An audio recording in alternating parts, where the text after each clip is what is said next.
श्री सरस्वत्यै नमः। श्री गुरुचरणकमलेभ्यो नमः। श्री वल्लभाचार्याय नमः। श्री गोवर्धनाय नमः। श्री यमुना महाराण्यै नमः।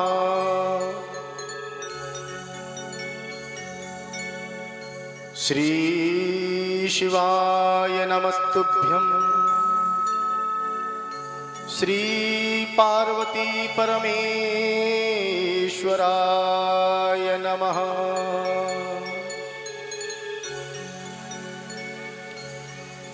ध्याये नित्यं महेशं रजतगिरिनिभं चारुचन्द्रावतंसं रत्नाकल्पौज्ज्वलांगं परशुमृगवरा भीतिहस्तं प्रसन्नं पद्मासीनं समन्तास्तुतमम गणैर्व्याघकृत्यै विशालम्।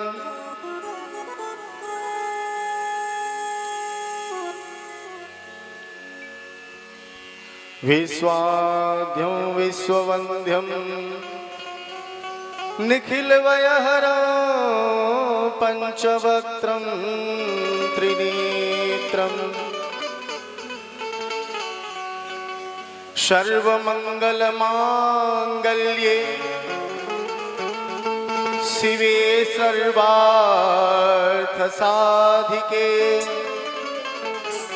शरण्ये त्र्यंबके गौरी नारायणी नमोस्तुते। गुरुर्ब्रह्मा गुरुर्विष्णु गुरुर्देवो महेश्वरः गुरु साक्षात् परब्रह्म तस्मै श्री गुरुवे नमः।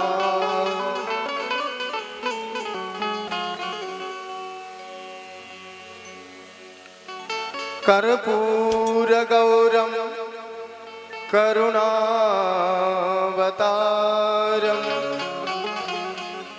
सदा वसन्तं हृदयारविन्दे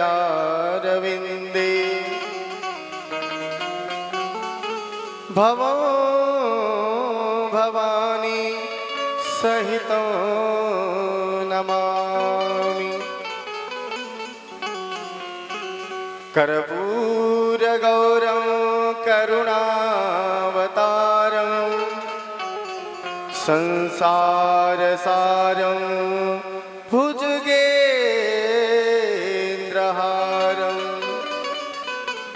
सदा वसन्तं हृदयारविन्दे भवो भवानी सहितं नमामि। यस्तु यते श्रुतुगणैर्निपुणैरजस्रं सम्पूज्यते क्रतुगतये प्रणतये क्रियाभिः तं सर्वकर्मफलदं निजसेवकानां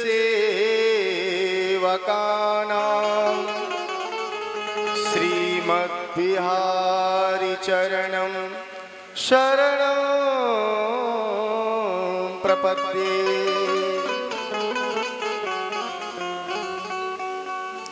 जय जय श्री राधारमण जय जय नवल किशोर जय गोपी चितचोर प्रभु, जय जय माखन चोर। राधे मेरी मात है, पिता मेरे घनश्याम, इन दोनों के चरणों में मेरा बारंबार प्रणाम।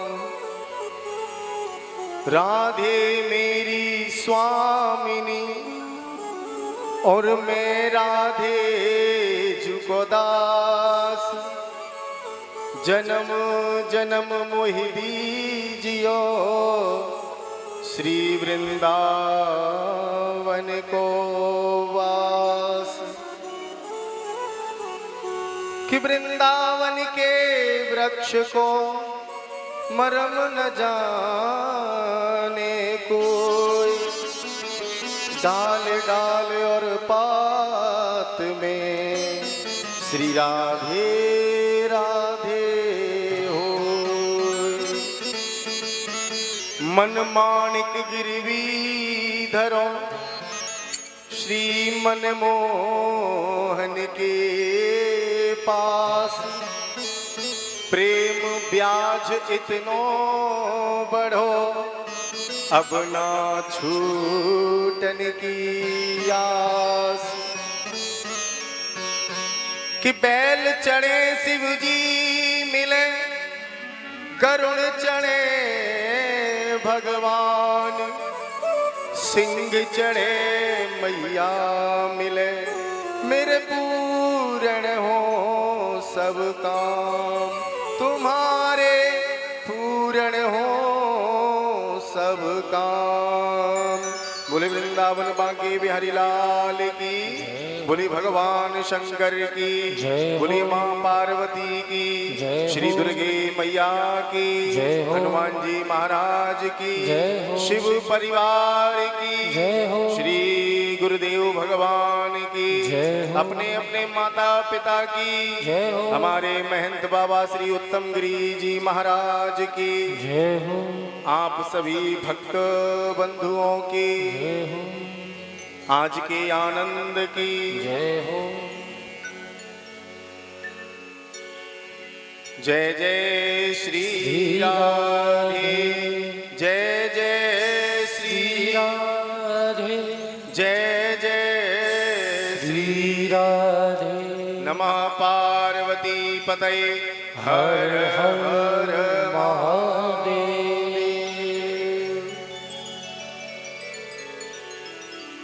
परम मंगल में अकारण कारण वर्णालय, भक्त वांछा कल्पतरु, तड़ित विनिंदित बागांबरधारी श्री भगवान भोलेनाथ की ये वांगमयी प्रतिमूर्ति श्री शिव महापुराण आज हम सब लोगों के मध्य में विराजमान है। ये कोई पुस्तक नहीं है, ये साक्षात मां पार्वती के साथ भगवान शंकर विराजमान है। जो भी व्यक्ति भगवान की वांगमयी प्रतिमूर्ति इस महापुराण का दर्शन करके अपने मन में अगर ऐसा भाव लाता है कि ये महाराज कोई किताब है, पुस्तक है, तो उस व्यक्ति के महाराज उसके ऊपर इतने पाप चढ़ जाते हैं कि वो कितना ही सद्गुण कर ले फिर वो पाप कटते नहीं। क्यों? क्योंकि भगवान कहते हैं कि इस पुस्तक का दर्शन करके, इस महापुराण का दर्शन करके जो मेरा दर्शन करता है, जो साक्षात मुझे ही ये मानता है कि साक्षात मैं यहाँ बैठा हूँ, फिर चाहे उसके कितने ही करोड़ों जन्म के पाप क्यों ना उदय हो रहे हो, उन सबका मैं नाश कर देता हूँ। बोलिए शंकर भगवान की जय हो। आज शिव महापुराण कथा का प्रथम दिवस प्रारंभ हो रहा है। आज शिव महापुराण कथा जो है प्रारंभ होने जा रही है। वो प्रारंभ हो उससे पूर्व आप सबको मेरा प्यार भरा राधे राधे। दोनों हाथ उठा करके बोलना पड़ेगा, राधे।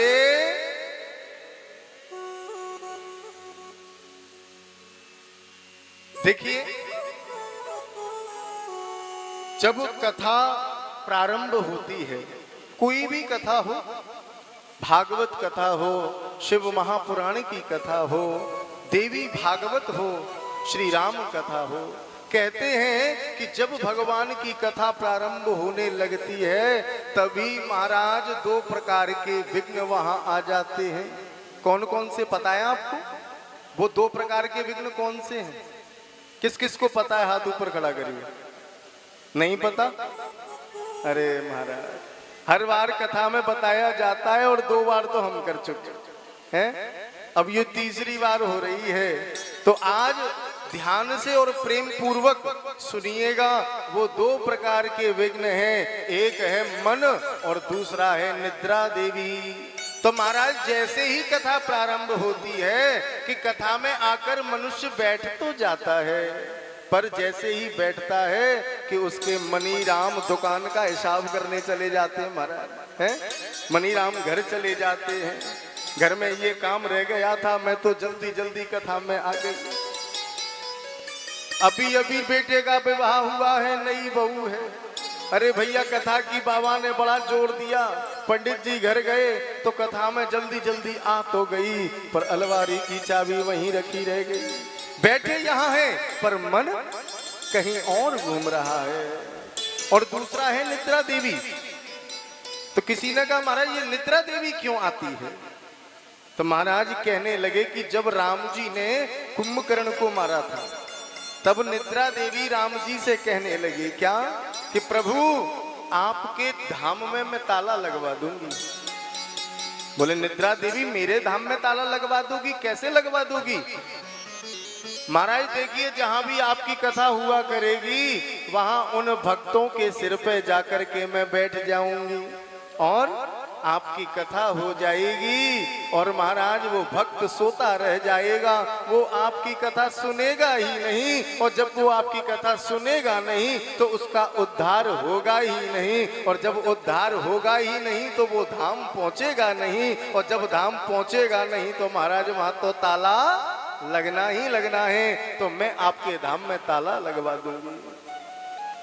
भगवान श्री राम कहने लगे अरे चतुर निद्रा देवी, तू कितने ही उपाय क्यों ना कर ले, जब हमारे भक्त हमारी कथा का श्रवण करेंगे और दूसरे भक्त जो उस कथा को श्रवण कराने गुणगान कराने के लिए बैठेंगे, श्रवण कराने के लिए बैठेंगे, वो बीच बीच में हमारा ऐसा नाम गाएंगे, ऐसा नाम गाएंगे मस्ती में आनंद में कि तेरे तो पते नहीं चलेंगे, तू कहाँ गायब हो जाएगी। बोलिए बम बम भोलेनाथ। तो महाराज ये 2 प्रकार के विघ्न हैं। मनी राम कब उनका कैसा मन कर जाए भगे चले जाते हैं, दूसरा है निद्रा देवी। तो ये मनी राम कहीं जाने ना पाए और निद्रा देवी इस गेट के अंदर आने ना पाए, उसका एक ही उपाय। क्या उपाय है? आइए हम सब मिलकर के भगवान शिव को मनाते हैं, उसके पश्चात फिर हम सब मिलकर के शिव महापुराण की कथा में प्रवेश करेंगे। बोले भोलेनाथ की जय हो। ओम नमः शिवाय भोले, ओम नमः शिवाय, ओम नमः शिवाय भोले, ओम नमः शिवाय, ओम नमः शिवाय भोले, ओम नमः शिवाय, ओम नमः शिवाय भोले, ओम नमः शिवाय, ओम नमः शिवाय भोले, ओम नमः शिवाय, ओम नमः शिवाय भोले, ओम नमः शिवाय, ओम नमः शिवाय भोले, ओम नमः शिवाय, ओम नमः शिवाय भोले, ओम नमः शिवाय, ओम नमः शिवाय भोले, ओम नमः शिवाय, ओम नमः शिवाय भोले, ओम नमः शिवाय, ओम नमः शिवाय भोले, ओम दोनों हाथ उठा करके ताली सेवा करते भोले हैं। ओम जय हो। नमः शिवाय भोले ओम नमः शिवाय ओम नमः शिवाय भोले ओम नमः शिवाय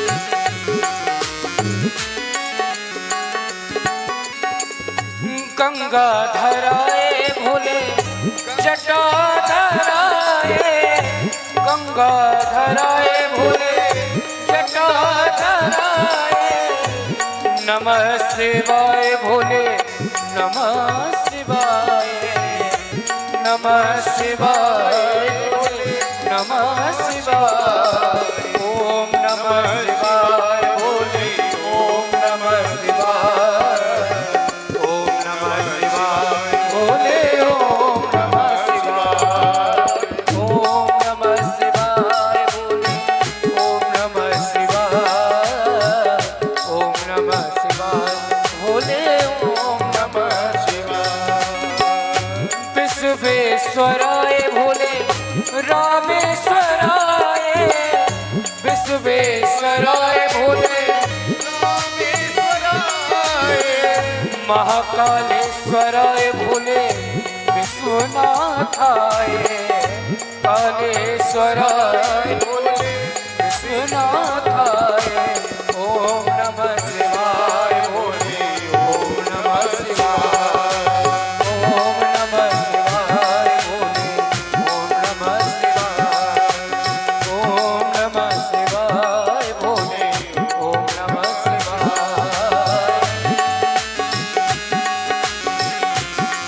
दोनों हाथ उठा करके ताली सेवा। जय हो।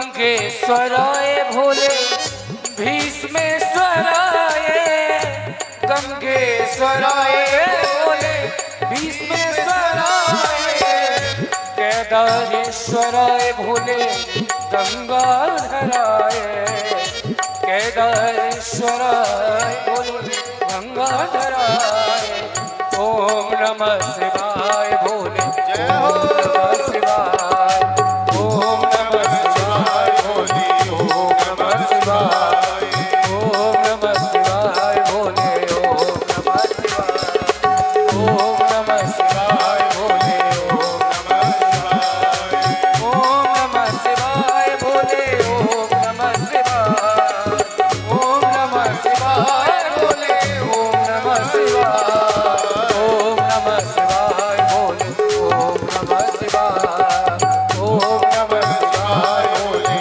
ओम नमः शिवाय ओम नमः शिवाय भोले ओम नमः शिवाय भोले ओम नमः शिवाय हरि ओम नमः शिवाय भोले ओम नमः शिवाय नागेन्द्रहारा यत्रिलोचनाय भस्माङ्गरागा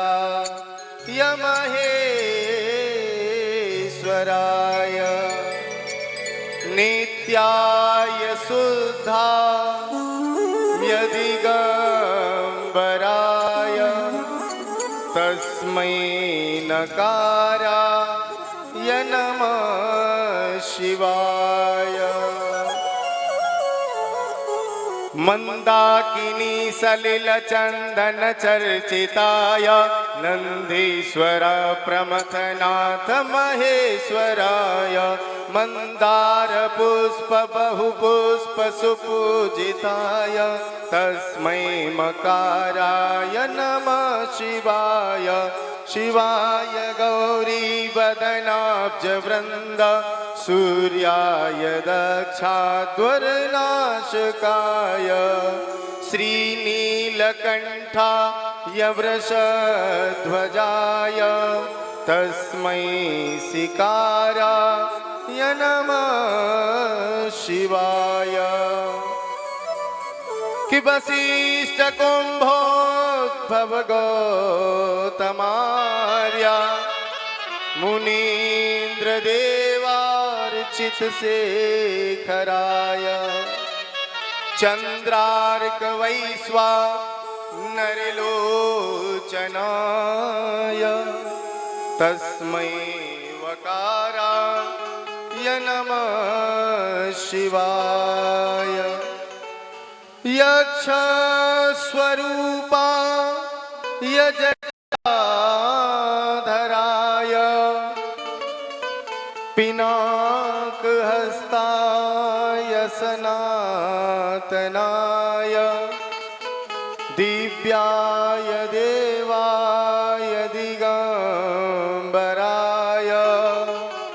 तस्मै यकाराय नमः शिवाय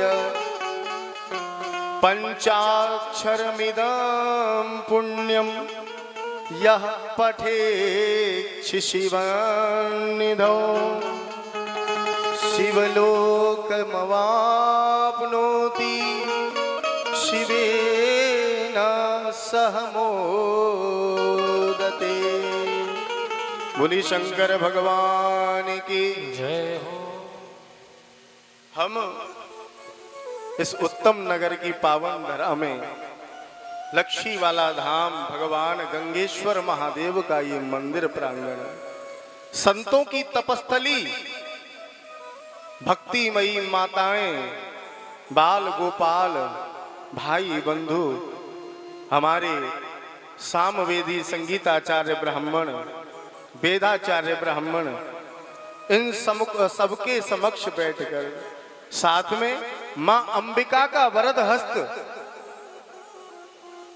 ऊपर ही है महाराज, तैयार खड़ी है आशीर्वाद देती हुई। बगल में भोले बाबा अपने पूरे परिवार के साथ विराजमान हैं और उनके बगल में श्री हनुमान जी महाराज विराजमान हैं। तो इन सब की बड़ी अहितु की कृपा आज हम पर हुई कि हम यहाँ आकर के सब एकत्रित हुए और आज श्री शिव महापुराण की कथा का श्रवण करेंगे।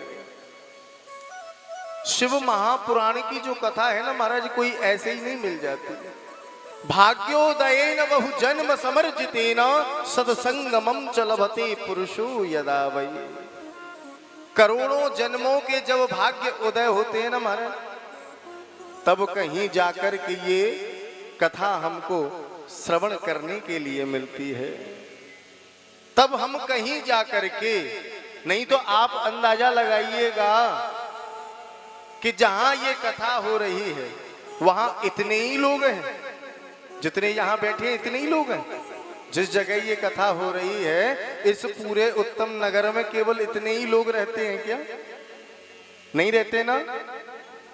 तो वो क्यों नहीं आ पा रहे? क्योंकि महाराज ये कृपा हर किसी पर नहीं बरसती। कहते हैं कि भगवान हमारी तो सुनता ही नहीं है महाराज, भगवान की कृपा हम पे नहीं बरसती। महाराज उनकी कृपा तो 24 घंटे 12 महीने बरस रही है, पर तुमने जो अहंकार का छाता खोल रखा है वो महाराज तुम्हारे पास उस कृपा को आने नहीं देता। आज ये कृपा हम पर बरस रही है। आप श्रवण करने के लिए यहाँ बैठ कर के भगवान का चिंतन कर रहे हो और मैं तुम्हें श्रवण कराने के लिए यहाँ बैठा हूं। ये उन भोलेनाथ की कृपा है। अगर उनकी कृपा ना होती तो ना मैं वृंदावन से चलकर यहाँ आ पाता, ना आप जो और नहीं आ पा रहे उनकी तरह आप भी नहीं आ पाते। बोलिए राधे। तो महाराज कहते हैं कि भगवान का एक नाम है सत्यम, शिवम और सुंदरम। सत्यम जो भगवान है वो सत्य स्वरूप है। भगवान के 3 नाम हो गए, 3 रूप हैं, ब्रह्मा विष्णु महेश, पर वो एक है। सत्यम नाम जो है वो भगवान के सत्य को दर्शाता है, जो हमेशा सत्य ही है, कभी कोई उसे झुटला नहीं सकता। वो भगवान सत्यम रूप में हमारे सामने विराजमान भोलेनाथ बाबा। शिवम, भगवान का शिवम नाम से जो परिभाषा निकली वो ये है कि भगवान का जो शिवम नाम है वो उनके स्वरूप को दर्शाता है कि भगवान के शंकर का जो स्वरूप है वो कैसा है। और सुंदरम, सुंदरम जो नाम है वो भगवान के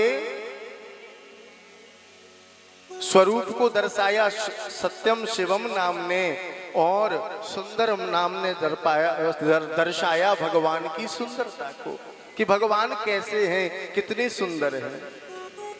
भगवान शंकर का स्वरूप देखा है आपने कैसे हैं? किस किसने भगवान शंकर का स्वरूप देखा है बताइए, कैसे हैं भगवान शिव? बहुत सुंदर, बहुत सुंदर तो वो है ही। कहते हैं कि जब दूल्हा सरकार बनके राजा हिमालय के यहाँ गए थे ना, तो उनकी जो सास है मैना रानी, वो तो भोले बाबा का दर्शन करते ही बेहोश हो गई थी। जब होश आया, जल वल छिड़का, तो महाराज मैना होश में आती कह रही है मैं नहीं करूंगी अपनी बेटी का विवाह इसके साथ। ये दूल्हा है? ना ओढ़ने का ढंग, ना पहनने का ढंग, बैल पर बैठा है वो भी उल्टा। दूल्हे बहुत देखे होंगे आगे की तरफ मुंह करके चलते हुए, ये एक अनौता दूल्हा है जो महाराज पीछे बारातियों की तरफ मुंह करके चलता है। उस दिन से ऐसा विधान बदला महाराज कि आज दूल्हा पीछे चलता है और बाराती आगे चलते हैं।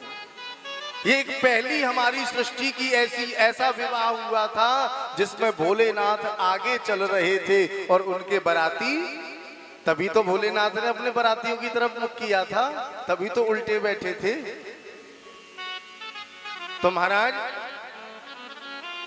ये ऐसे करुणावान भगवान है, कोई व्यक्ति भाव से, श्रद्धा से इनकी पूजा कर ले, इनकी महाराज पूजा कर ले और इनसे जो मांग ले वो महाराज वो सोचते नहीं है भोलेनाथ कि ये व्यक्ति मुझसे क्या मांगने आया, इस पर विचार नहीं करते। इस व्यक्ति ने मुझे कितना टाइम दिया, मुझे अपना कितना समय दिया, भोले बाबा वो देखते हैं।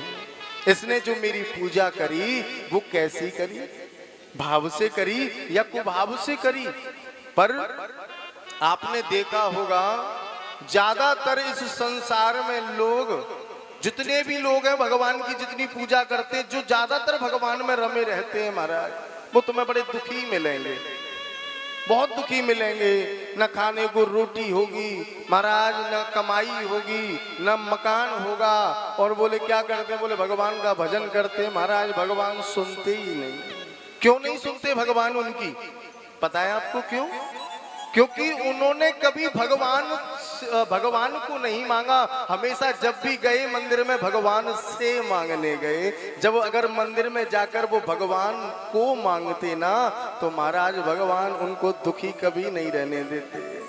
हमारी विडंबना बस इतनी सी है कि जब हम घर से पानी का लोटा भर के निकलते हैं ना महाराज, तो कुछ ना कुछ उस लोटे के साथ अपनी झोली में अपनी मन्नतों का ऐसा बोझ लेकर के निकलते हैं कि बाबा महाराज फिर उधर देखते भी नहीं। अरे ये व्यक्ति जब देखो तब मांगने ही चला आता है। भगवान की छोड़ो, आप अगर ट्रेन में सफर कर रहे हो और बार बार अगर आपके पास भी मांगने वाले आए ना, तो महाराज आप भी दुखी हो जाओगे, होगे कि नहीं? क्या यार बार बार तुम मांगने चले आते हो, जबकि वो तुमसे कोई राशि नाम धर के नहीं मांग रहा। आप 1 रुपया दे दोगे उसमें भी खुश है, 10 दे दो उसमें भी खुश है, 100 दे दो उसमें भी खुश है, पर बार बार जब मांगने आएगा तो तुम दुखी हो जाओगे। अरे यार तूने तो हमारा सफर खराब कर दिया है।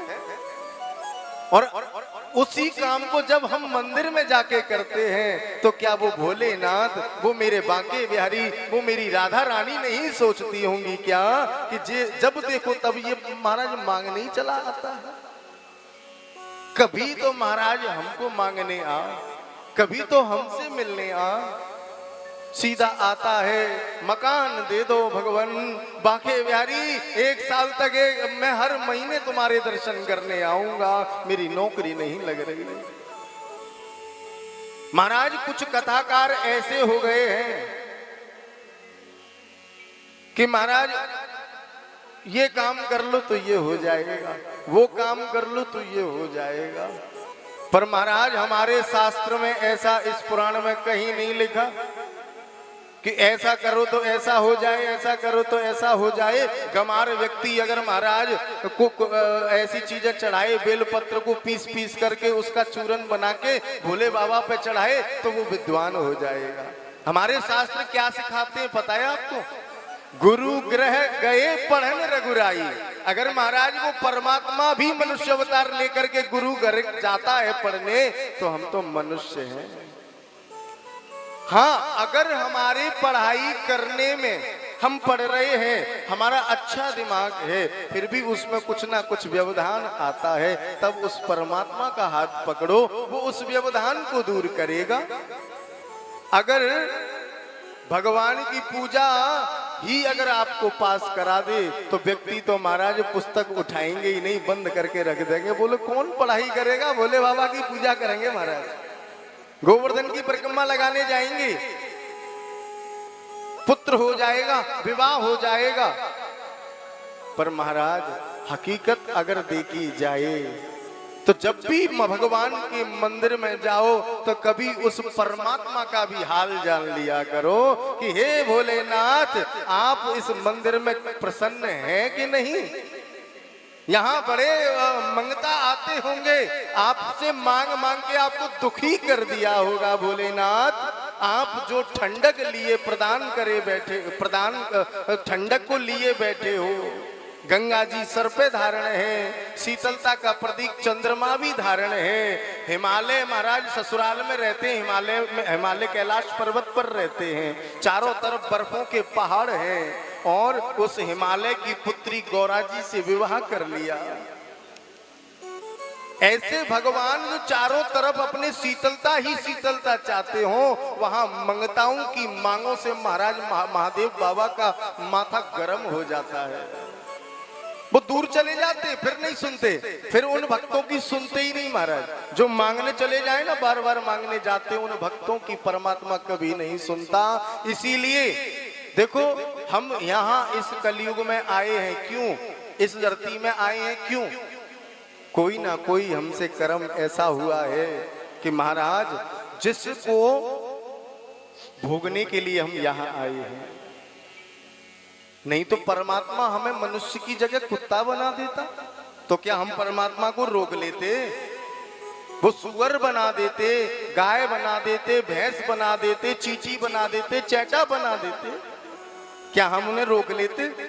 नहीं, पर उनकी देखो कृपा कि उन्होंने हमें मनुष्य बनाया, और मनुष्य रूप में भी महाराज देखो हमें शिव महापुराण की कथा सुनने का एक पात्र बना दिया। बोली भोलेनाथ की।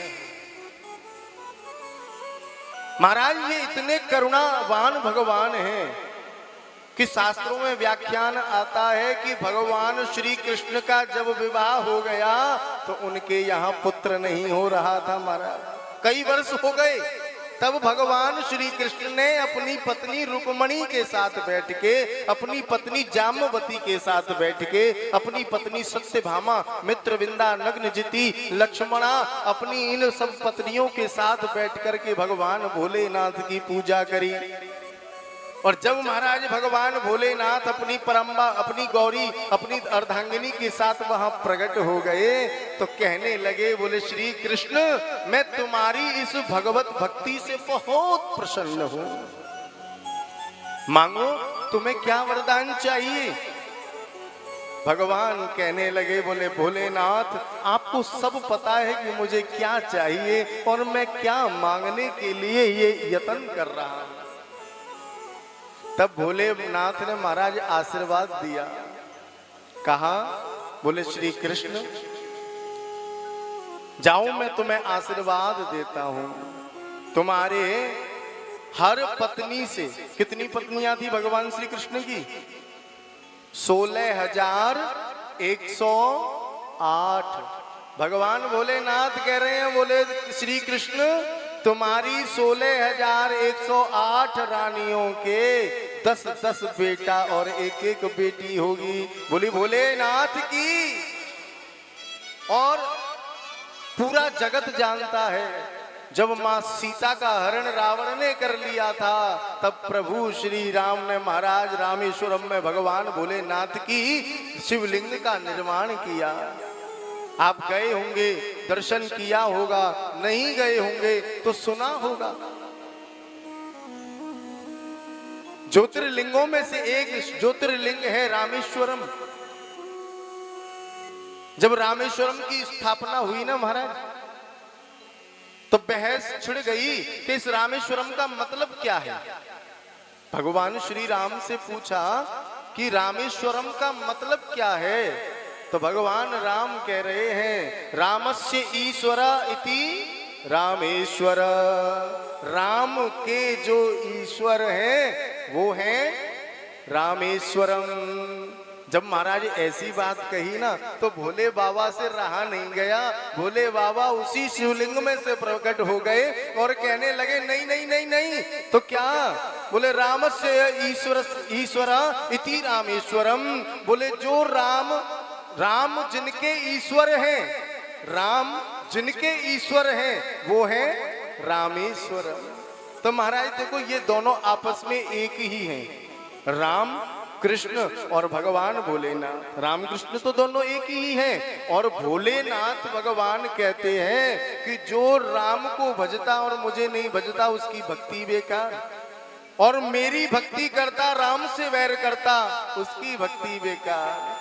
बोले हम दोनों को जो अलग मानता उसका सारा जीवन बेकार। तो महाराज हमको भगवान राम में और भगवान शिव में कभी भेद नहीं देखना चाहिए, वो दोनों एक ही हैं। मार्कंडे मुनि का नाम आपने सुना होगा महाराज। उनके ऊपर भगवान शिव की ऐसी कृपा हुई कि हमारे धरती पे आज 7 चिरंजीवी देवता ऐसे हैं जो चिरंजीवी हैं, उनका कभी मरण नहीं होता। उन 7 चिरंजीवियों में मार्कंडे ऋषि 8वें चिरंजीवी हैं। जबकि जब मार्कंडे मुनि के जो पिता हैं उन्होंने जब पुत्र प्राप्ति के लिए तपस्या की तो उनको पुत्र तो मिल गया पर उसकी कुछ आयु के साथ में मिला। बोले ये केवल 12 वर्ष तक जिएगा, उसके पश्चात इसकी मृत्यु हो जाएगी। तब महाराज भोलेनाथ ने, मार्कंडे मुनि ने एक दिन देखा कि उनके पिताजी बड़े दुखी हो रहे हैं। उन्होंने पूछा पिताजी क्या बात है, क्यों दुखी हो रहे हो, कष्ट क्या है? बोले बेटा तुम्हारा 11 साल तुम्हारी आयु हो गई है, 12वां साल लगने वाला है और तुमको ये तुम्हारी को जब ये जीवन मिला, ये रूप मिला, ये मनुष्य शरीर मिला, तब महाराज ये आपको वरदान मिला कि आपकी आयु केवल 12 वर्ष की रहेगी। बोली राधे राधे राधे। 12 वर्ष की आयु रहेगी। पिताजी रुदन कर रहे हैं तो मार्कंडे मुनि कहने लगे, बोले पिताजी आप रोइए नहीं, आप चिंता ना करिए, मैं भोलेनाथ की तपस्या करूंगा, मृत्यु मेरा कुछ भी नहीं बिगाड़ पाएगी। तो जब महाराज भोलेनाथ की तपस्या करी तो भोलेनाथ ने 100 वर्ष की उम्र ब्रह्मा की लेकर के मार्कंडे मुनि को दे दी। अब 100 वर्ष ब्रह्मा जी की कितनी बड़ी है। ये जो कलयुग चल रहा है ना, कौन से नंबर का कलयुग चल रहा है पता है आपको? किस किस को पता है? हाथ ऊपर खड़ा करिए। 1। कौन से नंबर का? 2। कौन से नंबर का?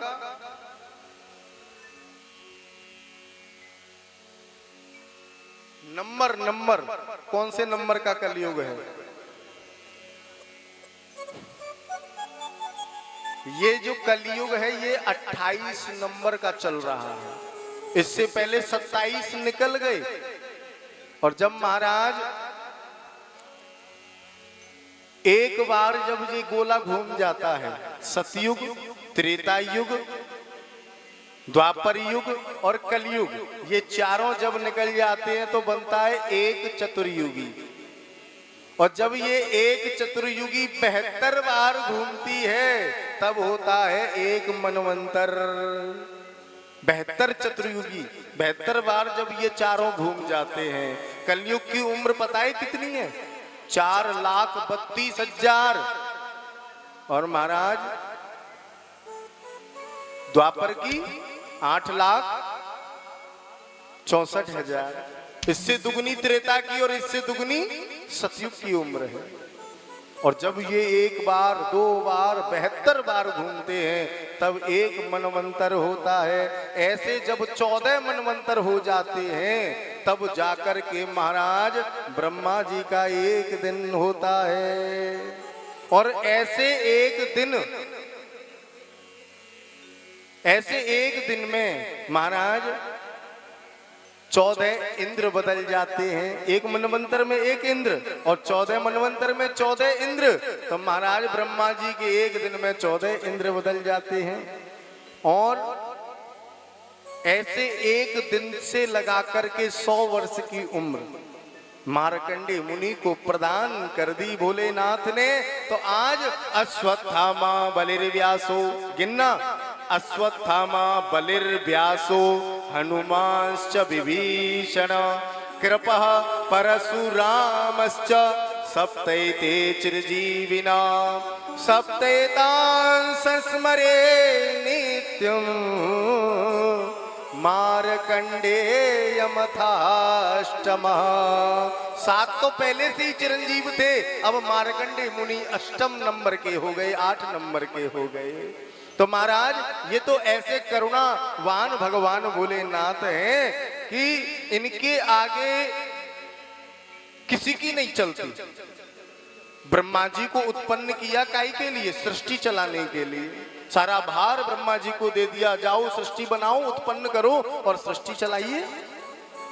इधर महाराज एक भक्त बाबा भोलेनाथ के मंदिर में आया, मंदिर में भी नहीं आया, वहां गेट के बाहर ही उसने प्रणाम किया, माथा टेका और माथे पे धूल लग गई। और जब धूल लगी ना तो भोलेनाथ ने देखा, ओहो मेरे भक्त के माथे पे तो ब्रह्मा ने एक भी रेखा नहीं बनाई। अरे मैं चलो इसको स्वर्ग प्रदान कर देता हूँ। जा भैया तुझे मैं स्वर्ग दे रहा हूँ, अकेला एक स्वर्ग का मालिक तू बन के रहेगा। बोलिए राधे।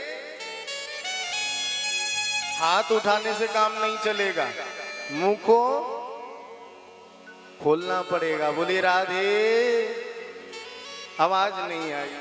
देखिए हमारे बाबा महंत बाबा जो है ना, रुद्र गुरु जी महाराज, मुझसे कई लोगों ने कहा, बोले बाबा बड़े खतरनाक है भैया, बात बाल पे गाली देते हैं।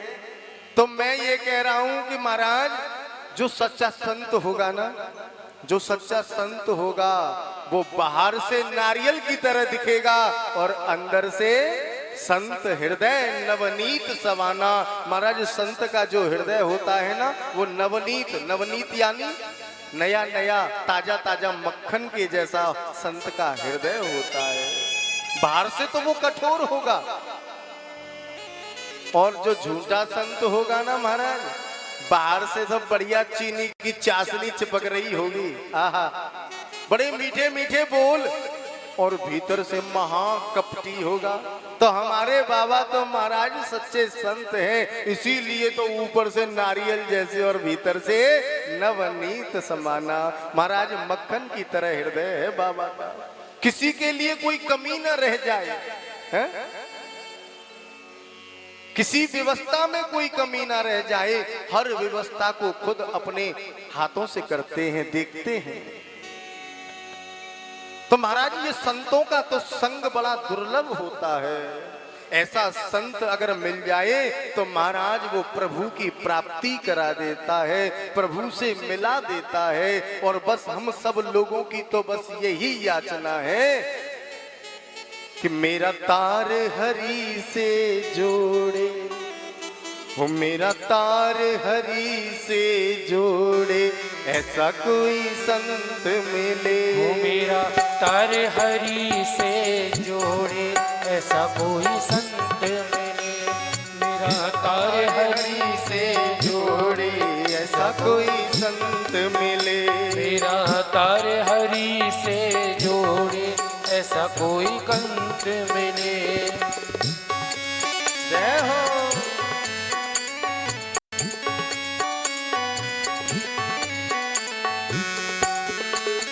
देखो संत दरस के बड़े महात्मा, संत दरस के बड़े महात्मा, दुर्लभ जग में संत समागम।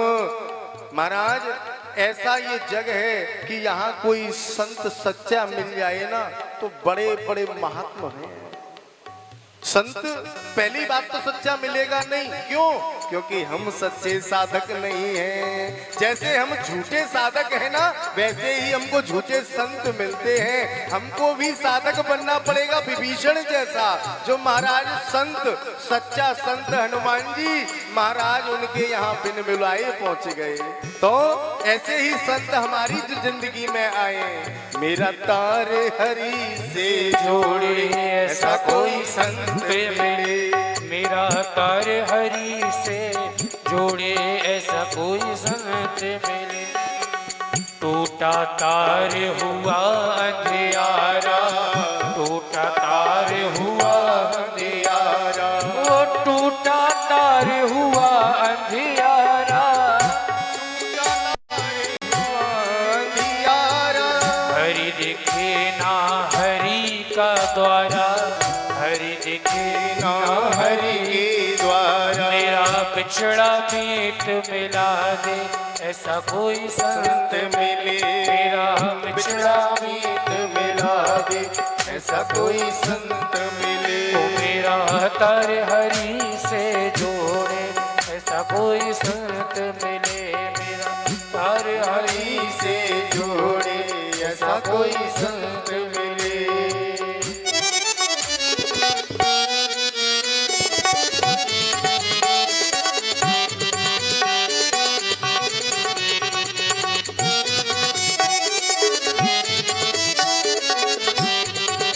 संत भगवान की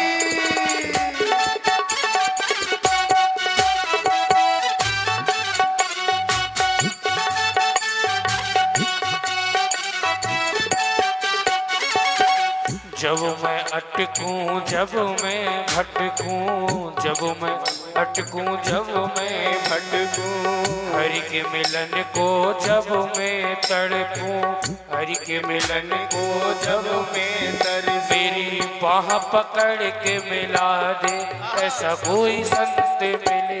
मेरी बाह पकड़ के मिला दे, ऐसा कोई संत मिले। ओ मेरा तार हरि से जोड़े, ऐसा कोई संत मिले। मेरा तार हरि से जोड़े, ऐसा कोई संत मिले।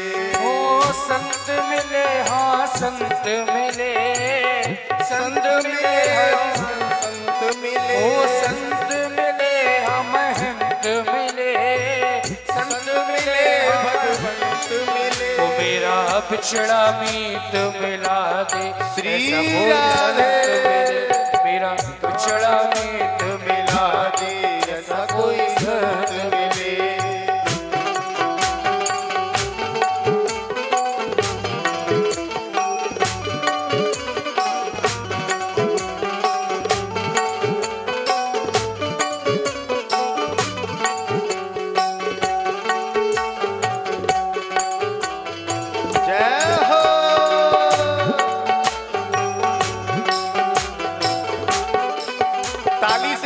आनंद लेते हुए कहते हैं, ताली वो नहीं बजाते जिनके हाथों में,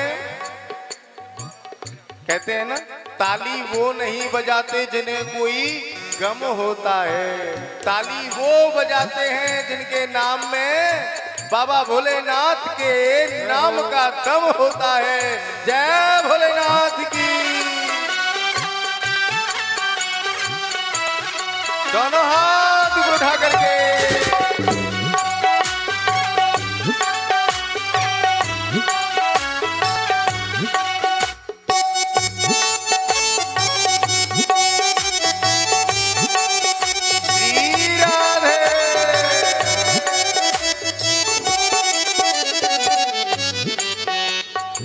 जोड़े तार करे उजियारा, जोड़े तार करे उजियारा, वो जोड़े तार करे उजियारा, जोड़े तार करे उजियारा, अंतर में न रहे अंधियारा, अंतर में ना रहे अंधियारा, अंतर में न रहे अंधियारा, अंतर में ना रहे अंधियारा। मेरा अंतम रूप लखा दे ऐसा कोई संत मिले, मेरा अंतम रूप लखा दे ऐसा कोई संत मिले, वो मेरा तार हरि से जोड़े ऐसा कोई संत मिले, मेरा तार हरि से जोड़े ऐसा कोई संत मिले, मेरा तार हरि से जोड़े ऐसा कोई संत मिले, वो मेरा तार हरि से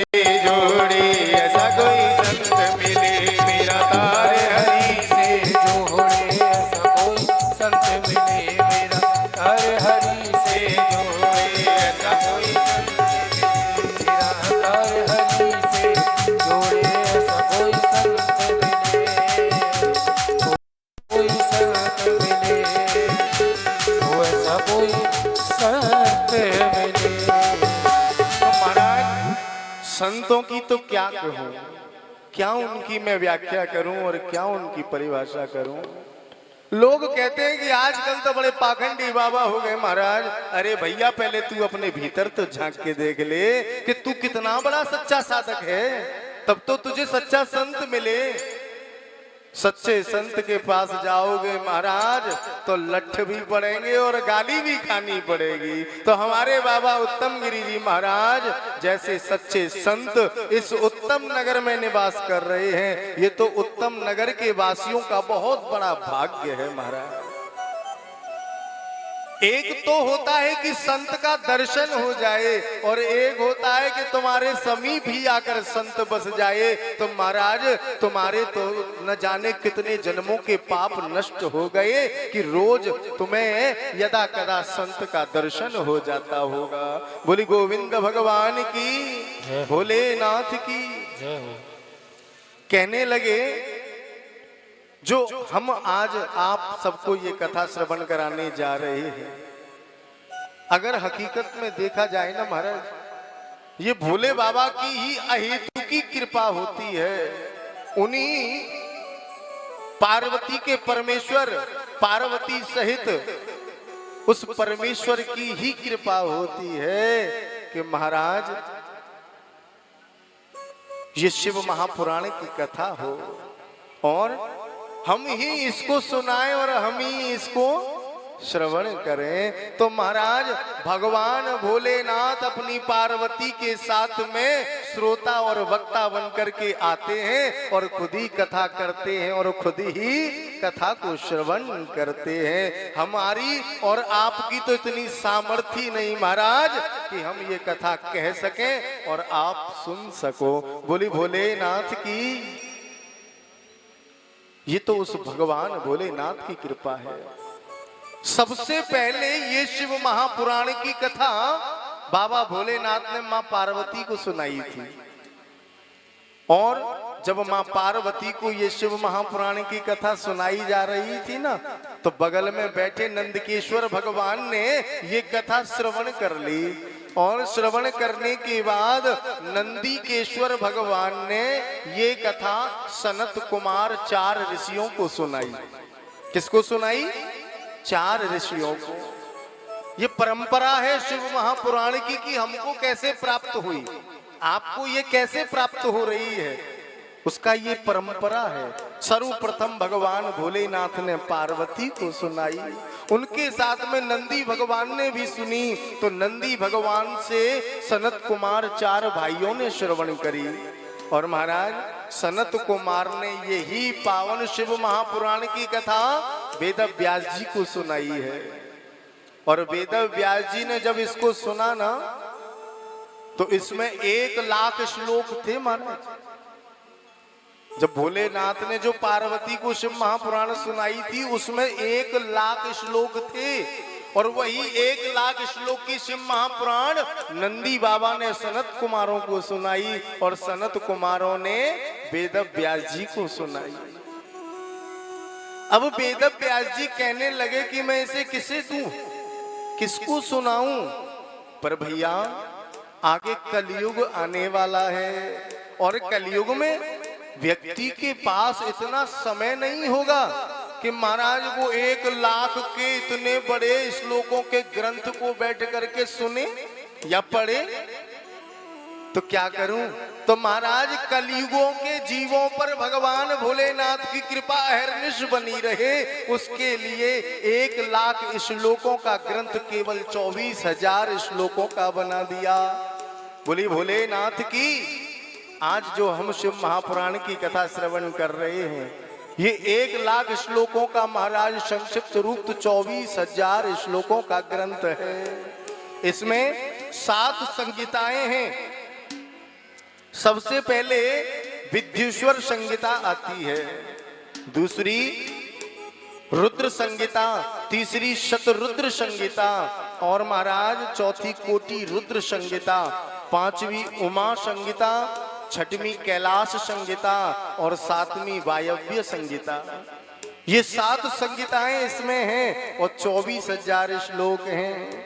कलयुगों के जीवों का केवल मंगल हो, उनके जीवन में आनंद ही आनंद हो। महाराज ज्यादा नहीं, थोड़ा समय निकाल करके इस शिव महापुराण का श्रवण करें। कहते हैं वेद व्यास जी से किसी ने पूछा कि महाराज इसको कितना पढ़ना चाहिए, कितना वो करना चाहिए, कितना पढ़ें। तो वेद व्यास जी कह रहे हैं, बोले भैया ज्यादा नहीं तो कम से कम 10 श्लोक रोज पढ़ने चाहिए। बोले महाराज 10 श्लोक, अपने पास इतना समय कहाँ है महाराज, हम 10 श्लोक नहीं पढ़ पाएंगे। तो कलयुगी जीव है, सुबह से लेके रात तक इतना बिजी रहता है, इतना बिजी रहता है, काहे में, किसी काम में नहीं। बोली राधे राधे। यही तो सबसे बड़ी विडंबना है, काम कुछ है ही नहीं और बिजी है ही महाराज, क्या करें। तो बोले 10 श्लोक नहीं पढ़ सकते भैया, तो 5 श्लोक पढ़ लें। बोले महाराज 5 श्लोक कौन पढ़ेगा, इतना समय कहाँ निकालेंगे। अच्छा तो भैया एक काम करो, 1 श्लोक पढ़ लो।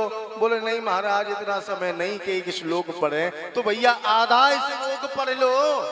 बोले महाराज आधा भी नहीं पढ़ा जाएगा, समय बिल्कुल नहीं है। तो महाराज व्यास जी कह रहे हैं, बोले 1 अक्षर पढ़ लो। बोले महाराज हम तो पढ़े लिखे ही नहीं है, हम पढ़ेंगे क्या। तो महाराज वेद व्यास जी कह रहे हैं, बोले भैया तुम पढ़ो मत, केवल शिव महापुराण को अपने घर में विराजमान कर लो, और उसको हाथ जोड़ करके नित्य प्रतिदिन उसको प्रणाम करो, उसी से तुम्हारे अनेकों जन्मों के पाप नष्ट हो जाएंगे। बोली भोलेनाथ की। कितने आनंद की बात है? बोले पढ़े लिखे ही नहीं है तो महाराज केवल हाथ जोड़ के प्रणाम कर लो, इसी से ही उद्धार हो जाएगा। ऐसे आनंद भगवान भोलेनाथ ही दे सकते हैं महाराज। एक समय नैमिषारण्य की पवित्र पावन भूमि में महाराज बट वृक्ष के नीचे पत्थर की शिला है, उस शिला पर श्री सूत जी महाराज विराजमान हैं, और उनके समकक्ष उनके सामने सौनकादिक 88,000 सदग्रस्त ऋषि बैठे हुए हैं। उन ऋषियों में से सौनक जी महाराज जो हैं बड़े प्रबुद्ध श्रोता हैं, बड़े कुशल श्रोता हैं। श्रोता भी महाराज 3 प्रकार के होते हैं। आपको पता है कौन कौन से? आजकल तो फोन में कथा, टीवी में कथा, गांव में कथा, नगर में कथा, बागली में कथा, कतई कथा होती है महाराज, फिर भी नहीं पता। बताओ ऐसी कैसी कथा? 3 प्रकार के श्रोता हैं। एक है श्रोता जिसका केवल काम है महाराज कथा में आना और ऐसी जगह देखना जहां पीठ लग जाए और आनंद से सो जाना। महाराज एक तो कह रहे थे कि जो महाराज माता बहनें आती है ना, बोले इनकी जो पर्दा करने की जो प्रथा है ना, बड़ी गजब की है। ये जो 1.5 हाथ का पल्लू है ना, ये बड़ा गजब का है महाराज। कैसे? बोले कथा में गए और महाराज पीठ लगा के खंबे से बैठ गए और 1.5 हाथ का घूंघट लगा रखा है, उसमें कब सो लिए कब समाधि लगा ली, सामने वाले को पता ही नहीं चलता। बोली भोलेनाथ की, सामने वाले को पता ही नहीं चलेगा। और जब घर गए, घर पहुंच करके महाराज जब भोजन बनाने लगे तो बार बार बच्चा रोता रोता परेशान करने लगा। और जब छोटा बच्चा रोता है तो आंख अलग नाक अलग पता नहीं क्या क्या निकल आता है। बोली राधे, तो उसी 1.5 हाथ के पल्लू से उसका मुंह साफ कर दिया। और महाराज थोड़ी देर में आवाज आई, अरे बहू जल्दी से भोजन लगा दे। ले थाली, उसी 1.5 हाथ के पल्लू से थाली पहुंची और महाराज उसमें भोजन लगाया और ससुर जी को परोस दिया।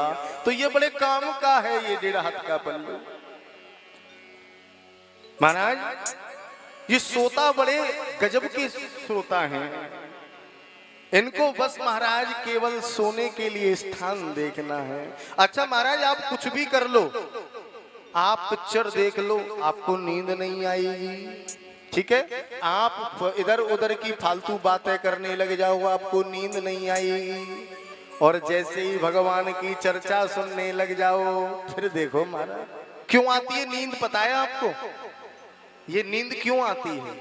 देखो अगर हम मार्ग में चलें, अभी हम कलश यात्रा जब निकल रही थी, शोभा यात्रा भगवान शिव महापुराण की, तब नाचते हुए कूदते हुए हम जा रहे थे और परिक्रमा लगाते हुए, और भोले बाबा की देखो कृपा, देखो आनंद आएगा। अब भोले बाबा की कृपा देखो कैसी हुई।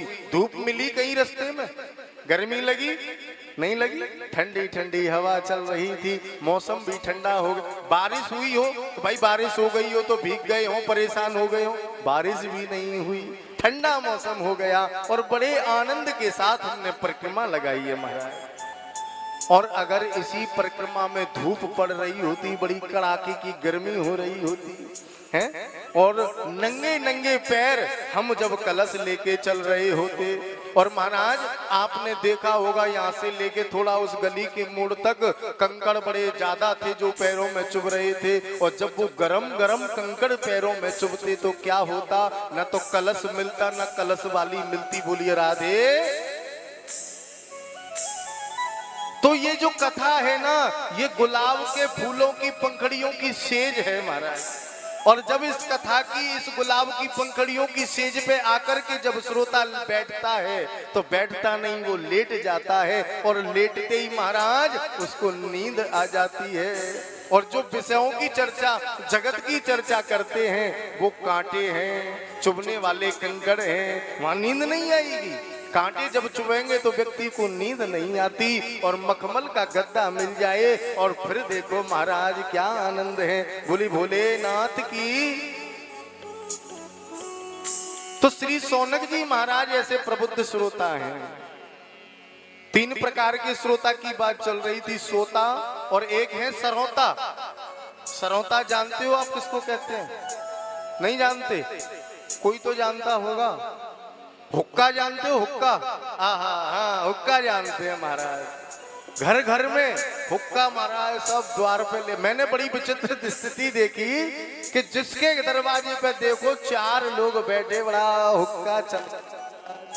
ऐसे ही बांधा जिला जो है ना महाराज, यूपी में एक जिला है बांधा, वहां के हर व्यक्ति के हाथ में आपको सरौता मिलेगा जो सुपारी को काटता है। बोली राधे। हर व्यक्ति के हाथ में मिलेगा। जैसे यहाँ बच्चा हो, जवान हो, बूढ़ा हो, और भैया मैंने तो कई माता बहनों को भी देखा है, हुक्का चलता है सबका महाराज। तो ऐसे ही उनके हाथों में सरौता चलता है। जैसे वो सरौता चलता है ना, ऐसे ही वो सरौता भक्त आकर के बैठता है और बगल वाली के साथ में चकर चकर चकर चकर चालू रहती है महाराज। उस सरौता की तरह कथा में क्या हुआ, व्यास जी ने क्या बोला, क्या कहने सुनने आए थे, क्यों आए थे, कोई लेना देना नहीं। तीसरे नंबर के उच्च कोटि के हैं, उनका नाम है श्रोता, जो महाराज भक्ति से, भाव से, श्रद्धा से भगवान की कथा का श्रवण करते हैं।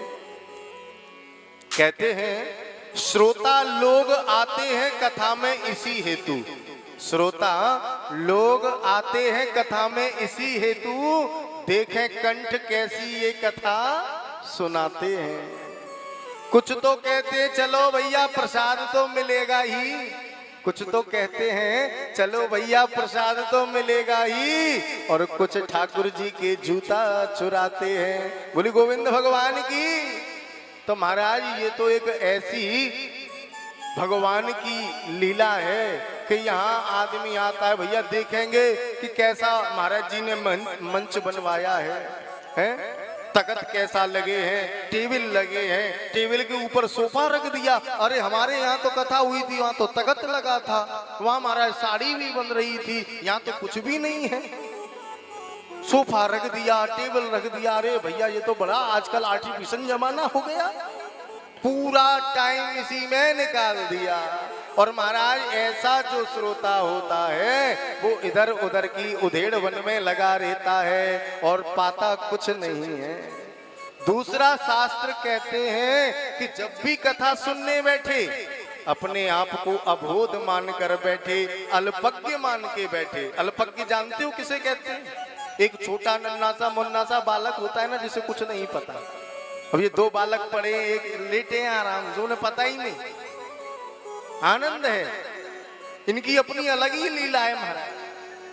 तो ऐसे अल्पज्ञ अबोध होकर के आप कितना जानते हो कथा के बारे में, आपने कितना सुन रखा है, आपको कितना ज्ञान है, यहाँ बैठ के सब धूरी समान समझ करके अपने आप को बिल्कुल अनभिज्ञ मान लो। हम कुछ नहीं जानते, अब हम पहली बार ये कथा सुन रहे हैं, ऐसा मन में विचार लेकर के जब कथा सुनोगे तब आपको कुछ ना कुछ भगवान का आशीर्वाद मिलेगा। और आप बैठे कि भैया हमारी तो रोज टीवी पर चलती है शिव महापुराण, हम भी देखेंगे, कैसी कथा करेंगे ये। तो महाराज बैठे रहो, टीवी पे तो वही आम है महाराज जिन्हें प्रसिद्धि पावे की इच्छा रही, क्योंकि टीवी पे कथा बहुत ही कम ऐसे लोग हैं जो करते हैं, नहीं तो टीवी पे और ही कथा चले। बोलिए राधे राधे राधे, जय भोलेनाथ की। देखो केवल हाथ उठा दो इससे कुछ नहीं होता। हमारे ओम प्रकाश पंडित जी और कैलाश पंडित जी और हमारे बाबा उत्तम गिरी जी महाराज वृंदावन से जो एलईडी का बल्ब खरीद के लाए हैं ना, ये तभी चलेगा, ये तभी इसमें प्रकाश आएगा जब राधे राधे नाम की लाइट आप इसको दोगे। तो दोनों हाथ उठा करके क्या बोलना पड़ेगा? एक बार फिर बोलना पड़ेगा। तो महाराज ये बल्ब तो तभी जलेगा। ये बड़ा देख करके लाए थे, पूछ रहे थे भैया एक बार लगा दे तो जलते रहना, पर ये बल्ब तो महाराज बोले नहीं मैं तो मनमौजी हूँ। क्यों? बोले राधे राधे नाम की अगर लाइट देते रहोगे तो चलता रहूंगा, और अगर बीच में किसी ने भी राधे राधे नहीं बोली तो महाराज वहीं बल्ब खराब हो जाएगा। बोलिए राधे। क्यों? हम वो वक्ता नहीं कि कथा कहो और अपनो सामान बांधो चलो महाराज। अरे जिनको सुनाने आए हैं वो कथा न सुन पाए तो कम से कम भगवान का नाम तो ले लें, क्योंकि सार केवल भगवान का नाम है।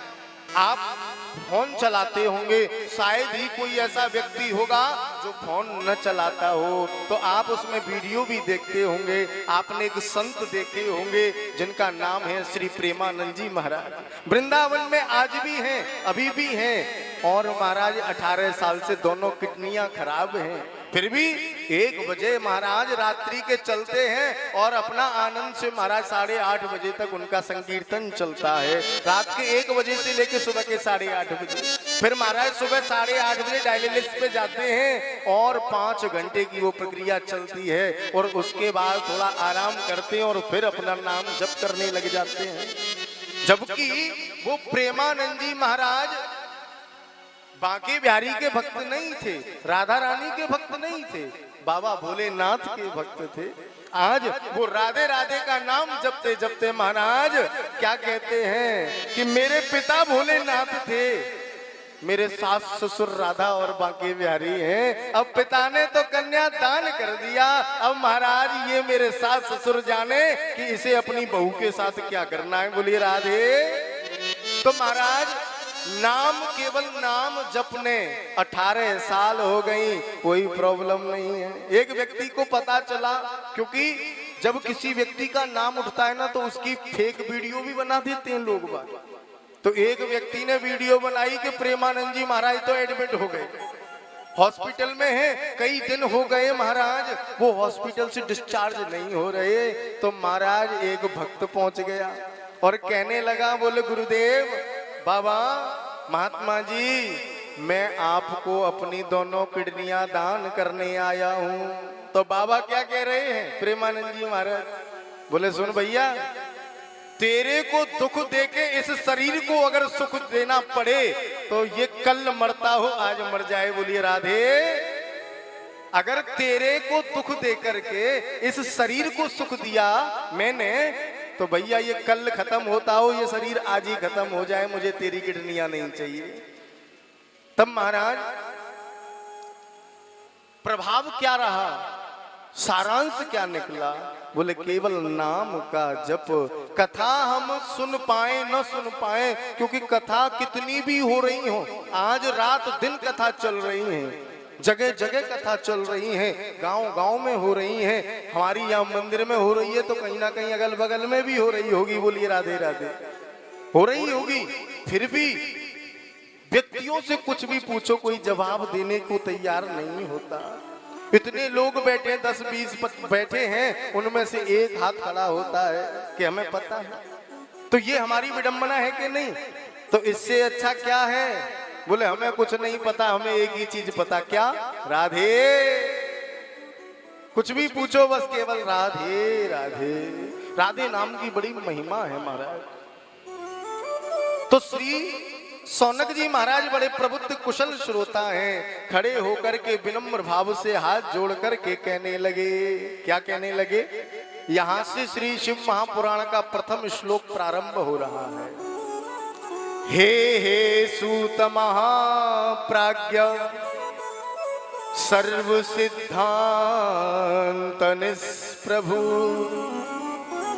आख्याति कथा सारम पुराण विशेषतः सदाचार सद्भक्ति विवेको वर्धते महान सुविकार निरासश्च सज्जने क्रियते कथम। हे सूत जी महाराज, आपके चरणों में कोटि कोटि बार बारंबार प्रणाम है। हे सूत जी महाराज, आप गुरुदेव के कृपा के प्राप्त हो, आपके ऊपर गुरु की बड़ी कृपा है। हर व्यक्ति के ऊपर गुरु की कृपा नहीं होती महाराज। गुरु की कृपा बिरले ही होते हैं जिनको गुरु की कृपा मिल जाए। तो महाराज श्री सूत जी महाराज, आपके ऊपर गुरु की बहुत बड़ी कृपा है। उस गुरु कृपा का कुछ प्रसाद हमको दे दीजिए। क्या प्रसाद दे दीजिए? तो सौनक जी महाराज कह रहे हैं कि महाराज इस कली काल में जो जीव है ना, उसके पास में एक तो समय नहीं है, भगवान का नाम वो नहीं ले पाता, भगवान के शास्त्रों का अध्ययन वो नहीं कर पाता, श्रवण वो नहीं कर पाता, तो महाराज सर्व सिद्धांत निष्प्रभु, जो सारे सिद्धांतों का, सारे शास्त्रों का, सारे पुराणों का जो एक सार हो, वो हमको आप श्रवण करा दीजिए। अच्छा एक बात बताइएगा, ये सूत जी महाराज को, सूत जी महाराज के पास जो सौनक जी महाराज बैठे हैं 88,000 ऋषि, इनको क्या पड़ी है कि ये बार बार सूत जी के पास पहुंच जाते हैं और कहते हैं कि महाराज कथा सुनाइए? इनको क्या पड़ी है? जबकि उन्होंने सारी कथाएं सुन रखी हैं, सब कथाओं का उन्हें ज्ञान है, फिर भी बार बार सूत जी के पास क्या पहुंचते हैं? कभी कोई कथा सुनाओ, कभी कोई कथा सुनाओ। क्यों? केवल कलियुग के प्राणी का कल्याण हो सके, केवल इस कली काल में जो जीव जन्म लेकर आया है उसका कल्याण हो जाए, उस कारण सौनक जी महाराज सूत जी से प्रश्न पूछते रहते हैं। तो कहने लगे, इस कली काल में मनुष्य महाराज बड़ा दुखी है, बड़ा परेशान है, न जाने कितने प्रकार के उस व्यक्ति को दुख लगे पड़े हैं, न जाने कितने संतापों से वो महाराज लदा हुआ बैठा है। जैसे गधे के ऊपर बोझ लाद देते हैं, वो दुख के बोझों को लाद करके घूमता रहता है। तो ऐसे प्राणी का कैसे कल्याण हो? 4 प्रश्न करे सौनक जी महाराज ने। ज्ञान वैराग्य सहित भक्ति से प्राप्त होने वाले विवेक की वृद्धि कैसे होती है? एक तो हम भगवान की पूजा करते हैं ज्ञान से रहित, वैराग्य से रहित, और कहते हैं महाराज भगवान की जब भी भक्ति करे, जब भी पूजा करे, पुत्रवती भक्ति करनी चाहिए। भगवान की कभी बांझ भक्ति नहीं करनी चाहिए। अगर किसी लड़के का विवाह हो जाए, 1-2 साल अगर बच्चा ना हो तो कोई बात नहीं, पर अगर महाराज 4-5 साल हो जाए तो वही आस पड़ोस के लोग कहने लग जाते हैं इसकी बहू तो बांझ है, उसको जीने नहीं देते महाराज, उसे घर से नहीं निकलने देते, उसे घर में घुसने नहीं देते महाराज। वो अगर सामने पड़ जाए तो उसकी आंखों में आंसू न आ जाए तब तक चैन से नहीं बैठते। तो जब स्त्री को ही महाराज चैन से नहीं जीने दिया जा रहा, जो कि बांझ है, पुत्र या पुत्री नहीं जन्म पा रही, तो सोचो जो भक्ति बांझ हम कर रहे हैं उससे हमें कैसे सार्थकता मिलेगी? तो भगवान श्री सूत जी महाराज हमें ये बताइए कि भगवान की भक्ति ज्ञान वैराग्य के साथ कैसे की जाए जिससे हमारे विवेक की वृद्धि हो। दूसरा प्रश्न हमारा ये है, साधु पुरुष अपने काम क्रोध आदि का विकार कैसे करते हैं? साधुओं में काम क्रोध मोह लोभ, ये 4 महाराज जो शत्रु है ना, ये हर व्यक्ति के अंदर लगे रहते हैं। तो महाराज ये साधु संत इनको कैसे, इनसे छुटकारा पा लेते हैं, इसका वर्णन करिए। और तीसरा प्रश्न है, कलयुग के आसुरी स्वभाव के प्राणी, देखिए ध्यान से सुनिएगा, कलयुग के आसुरी, आसुरी समझते हो? असुर, राक्षस, राक्षस स्वभाव वाले व्यक्तियों का कल्याण कैसे होगा वो हमको बता दीजिए। सौनक जी महाराज कह रहे हैं, क्योंकि इस कलयुग में महाराज एक से एक विचित्र प्राणी है। चौथा प्रश्न है, किस कल्याणकारी साधन से आत्म शुद्धि होकर भगवान के चरणों में समर्पित हो जाएं? ऐसा कौन सा साधन होगा? तब श्री सूत जी महाराज कहते हैं, बोले सौनकादिक ऋषियों, तुमने अपने ही नहीं बल्कि पूरे संसार के हित के लिए बड़ा सुंदर प्रश्न किया है, और तुम्हारे प्रश्नों के उत्तर में मैं तुम्हें शिव महापुराण की कथा सुनाता हूँ। ये शिव महापुराण कोई ऐसी वैसी कथा नहीं है महाराज। इस शिव महापुराण की कथा को सुनकर के कितना भी बड़ा पापी क्यों ना हो, उसने कितने ही पाप कर्म क्यों ना किए हो, वो भी महाराज मुक्त होके शिव लोक का प्राप्ति हो जाता है। उसे भगवान शिव के यहाँ गणों में सहमति मिल जाती है। तो सौनक आदि के ऋषि कहने लगे, बोले श्री सूत जी महाराज एक बात बताइएगा। बोले हाँ। बोले आप जो शिव महापुराण की कथा सुनाने जा रहे हो, क्या इस कथा को सुन के किसी पापी का नाश हुआ है? किसी पापी ने इस कथा का श्रवण किया हो और श्रवण करने के बाद में महाराज उसके पापों का नाश हो गया हो, ऐसा कोई प्राणी है? तो श्री सूत जी महाराज कहते हैं, बोले ऐसे प्राणी है नहीं, एक नहीं ऐसे प्राणी दो हैं। कौन? तो महाराज दो कथा सुनाई है श्री सूत जी महाराज ने। एक ब्राह्मण हुआ, एक देक तड़ागे स्नातुम यातो महीश्वरा वैश्याम शोभावतीं नाम दृष्ट्वा तत्रातिवेवलः।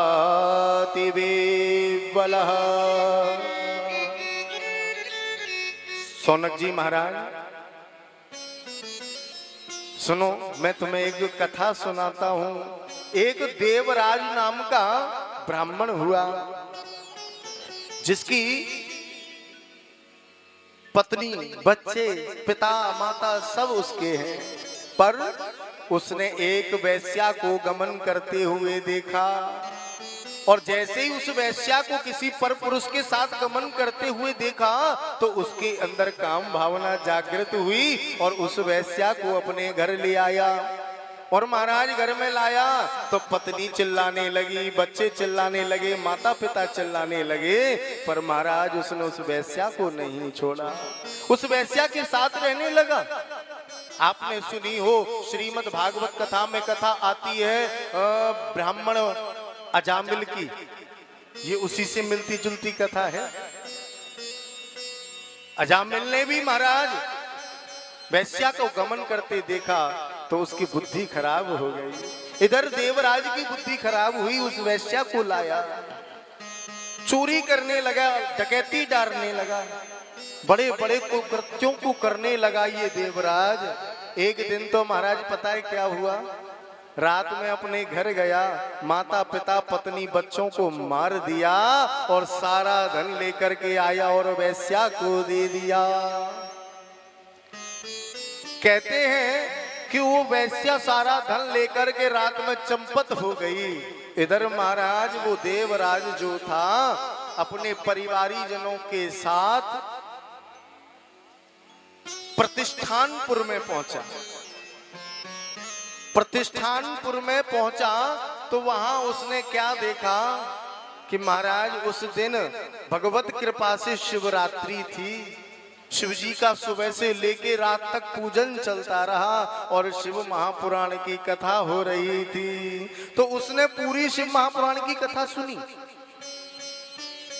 उसके घर वालों ने उसको जैसे ही प्रतिष्ठानपुर में आई अकेला छोड़ दिया और वो गायब हो गए, अकेला रह गया, ना जेब में पैसे हैं ना कुछ खाने को, भूखा प्यासा तड़पता महाराज वो कथा सुन रहा है और शिव जी के दर्शन कर रहा है। शिव जी पे महाराज अब शिवरात्रि आ रही है, पता है आपको क्या क्या चढ़ेगा?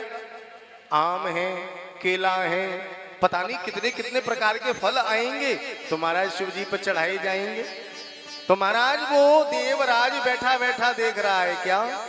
बोले महाराज आम आ रहे हैं, केला आ रहे हैं, संतरे आ रहे हैं, चीकू आ रहे हैं, अंगूर आ रहे हैं, काले वाले जामुन आ रहे हैं, कई तरीके की फल आ रहे हैं और महाराज मिठाई भी आ रही है, पर इसको खाऊं कैसे, लूं कैसे, देगा तो नहीं कोई। पर जब रात हो जाएगी सब सो जाएंगे तब महाराज मैं इस फल को, इन फल को ले लूंगा और खाऊंगा। तो महाराज सब लोग जब सो गए, उस मंदिर में दीपक भी जल रहे थे, उन दीपकों में से सारे दीपक बुझ गए, केवल एक दीपक जल रहा था। धीरे धीरे वो दीपक भी बुझने वाला था। तो देवराज ने अपने ही अंग वस्त्र को फाड़ा और बत्ती बनाई, उस दीपक को प्रज्वलित किया, बुझने नहीं दिया। और महाराज वहां से सारे फलों को उठा करके जैसे ही चलने लगा कि एक भक्त से उसका पैर लग गया। और महाराज कहते हैं कि उस देवराज को बुखार भी चढ़ गया था बड़ी तेज। और जब भक्त के वो पैर लगा तो महाराज वो सारे भक्तों को जगा दिया, अरे चोर चोर चोर, देखो हमारे फलों को चुरा के ले जा रहा है। और महाराज उसे पकड़ा, सब मारने लगे और मार मार करके ये दशा कर दी कि वो प्राणांत को प्राप्त हो गया, मृत्यु हो गई। मृत्यु हो गई तो महाराज मृत्यु होते ही यम के दूत आ गए। और यम के दूतों ने जैसे ही पकड़ा कि भगवान भोलेनाथ के दूत आ गए, उन्होंने महाराज उनको फटकारा और फटकार करके धक्के मार करके निकाल दिया। बोले इसने महाराज हमारे भगवान भोलेनाथ का नाम कथा सुनी है, उनके दर्शन करे हैं, इसको तुम नहीं ले जा सकते। और महाराज यम के दूत कह रहे हैं, बोले महाराज तुम क्यों हमें धक्का मारते हो, इसने जीवन पर्यंत पाप कर्म किया। बोले वो हम नहीं जानते, एक रात शिवरात्रि का पूरा व्रत किया है, भगवान शिव का अभिषेक देखा है, भगवान शिव की कथा इसने सुनी है, इसके सारे जन्मों के पाप खत्म हो गए, इस जन्म की तो बात ही छोड़ दो। बोली राधे। तो महाराज भगवान शंकर ऐसे दयालु हैं, आहा, इनसे बड़ा कोई दयालु है ही नहीं। केवल उसकी भावना थी कि ये पूजा हो जाएगी तो फलों को मैं खा लूंगा, ले लूंगा। पर महाराज उसकी कैसी भी भावना रही हो, पर भोलेनाथ तो कह रहे हैं इसने बैठ के मेरी कथा सुनी, मेरी पूजा देखी। तो महाराज और पूजा गर्भगृह में आकर के अपने कपड़े से उसने दीपक को प्रज्वलित किया। पर महाराज जो व्यक्ति ऐसी भावना से, ऐसी स्थिति से भी भगवान के पद को प्राप्त कर रहा है, भगवान भोलेनाथ से अपना पद दे देते हैं। पर जो रातों दिन भगवान के नाम को जपता है, हमारे वृंदावन के प्रेमानंद जी महाराज हैं। और पूर्व की तो बात ही क्या करूं, पूरा जगत जानता है, लोगों ने पीएचडी भी कर रखी है मीराबाई के ऊपर, है कितनी बड़ी भक्त हुई थी भगवान श्री कृष्ण की मीराबाई। आहा, दिन रात महाराज लोग उसको पता नहीं क्या क्या कहते थे, उल्टा है, साधुओं के पास बैठ बैठ के इसने तो महाराज इज्जत खराब कर दी है। तो मीराबाई किसी की बातों को नहीं सुनती थी, कौन क्या कह रहा है किसी से कोई मतलब नहीं है। और मतलब है तो किससे है, मेरा तो गिरधर गोपाल दूसरों ना कोई। मीराबाई कहती है, बोले बरबरियों गोपाल को जासे चुड़लो अमर है जाए।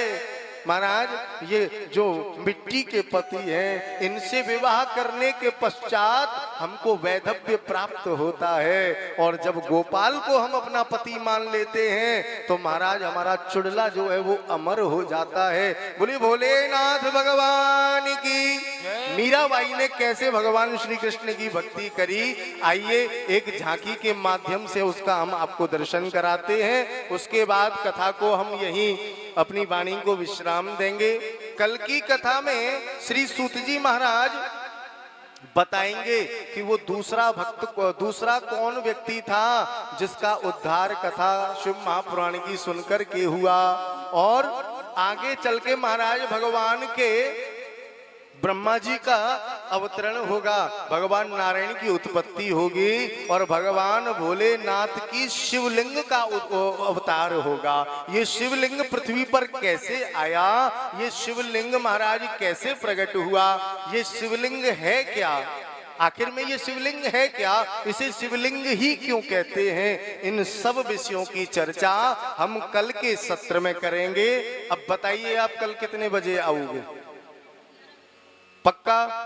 और बताइए 10 बजे, 2 हाथ उठा रहे हैं, 10 हो गए। 10 बजे, 11 बजे पक्का, 11 बजे पक्का, प्रॉमिस? ठीक है। और देखो सुनो, जब भागवत कथा में एक कथा आती है भक्ति और नारद के संवाद की। जब ज्ञान वैराग्य बूढ़े हो गए थे, नारद जी ने सनत कुमारों से मिलकर के जब भागवत कथा कराई तो महाराज वहां इतने संतों की भीड़ इकट्ठी हो गई हरिद्वार में कि भृगु ऋषि जो थे ना, वो तो अपने साथ दो दो चार चार लोगों को पकड़ पकड़ के ला रहे थे। रास्ते में कोई मिल जाए बोले चलो भैया हरिद्वार में कथा हो रही है, कथा सुनेंगे। क्यों ला रहे थे पता है आपको? LIC एजेंटों को जानते हो? LIC का बीमा किस किसने करा रखा है?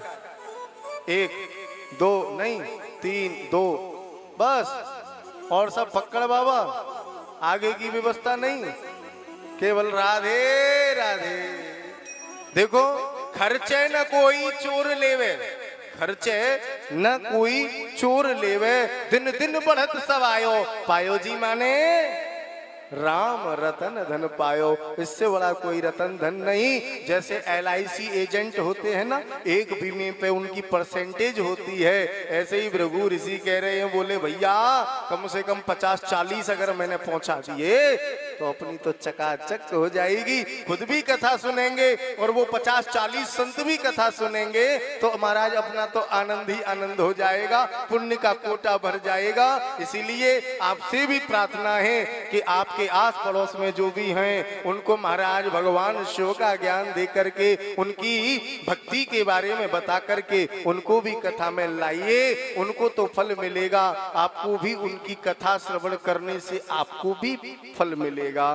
तो कल ठीक 11 बजे आप आकर के यहाँ विराजमान हुइए। कल ठीक 11 बजे से कथा प्रारंभ होगी और ठीक 3 बजे महापुराण की, शिव महापुराण की आरती हो जाएगी। आइए अब हम झांकी के माध्यम से भगवती श्री मीराबाई का दर्शन करें, कैसी उन्होंने बांके बिहारी की भक्ति करी, और उसके पश्चात फिर एक भजन और फिर आरती, और आरती के बाद प्रसाद और अपने घर को प्रस्थान। बोलिए मीराबाई की, बांके बिहारी लाल की।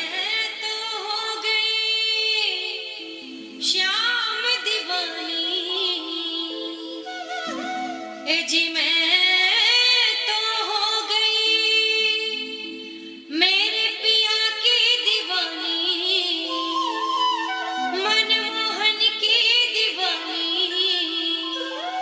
मेरे कान्हा की दीवानी, मेरे श्यामा की दीवानी। राणा जी तेरे महल चावारे, राणा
श्री राधे। आइए हम सब मिलकर के भगवान श्री शिव महापुराण की आरती करें और आरती करने के पश्चात फिर एक भजन और उसके बाद प्रसाद लेकर के सब अपने घर को प्रस्थान करेंगे।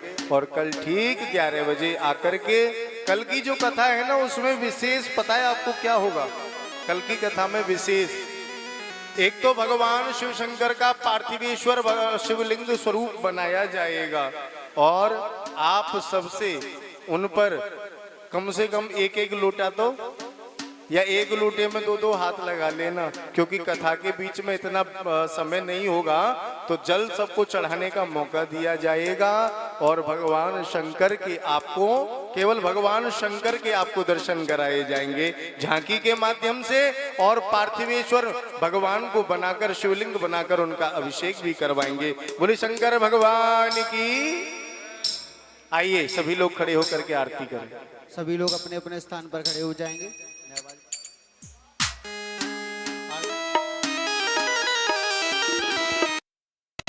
मुख्य यजमान आरती के लिए आगे आ जाएं।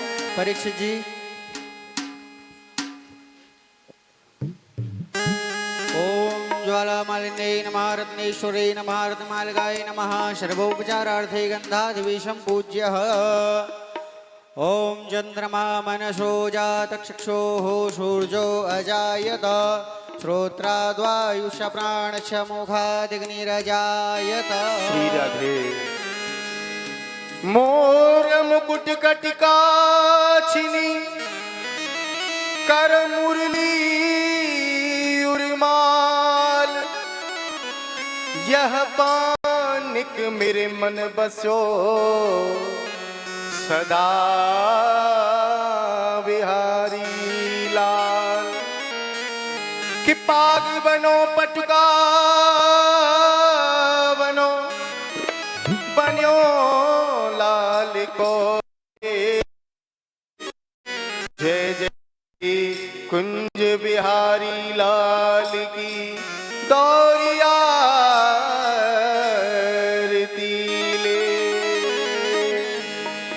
भोलेनाथ तेरी आरती गाऊं, हे भोलेनाथ तेरी आरती गाऊं, आरती गाऊं तुम्हें दिल में बसाऊं, आरती गाऊं तुम्हें दिल में बसाऊं, हे गौरी शंकर तेरी आरती गाऊं, हे गौरी शंकर तेरी आरती गाऊं।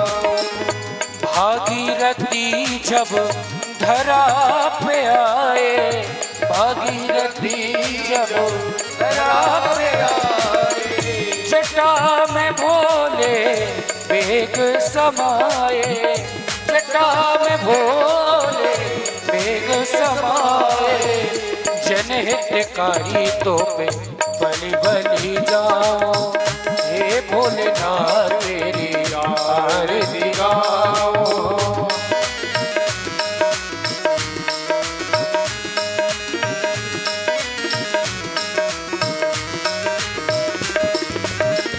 हलाहल से सबको बचाते, हलाहल से सबको बचाते, नीलकंठ तब आप कहाते, नीलकंठ तब आप कहाते, उमापति के जय हो पाओ, उमापति के दर्शन पाऊं, मेरे गौरी शंकर तेरी आरती गाओ।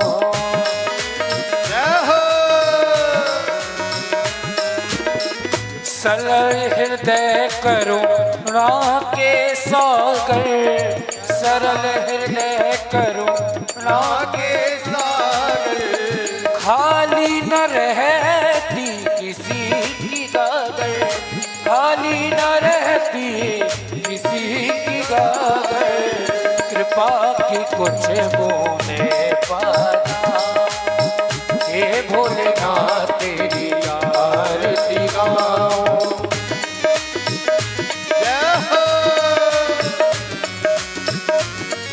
बाबा शंभू दयाल की जय हो।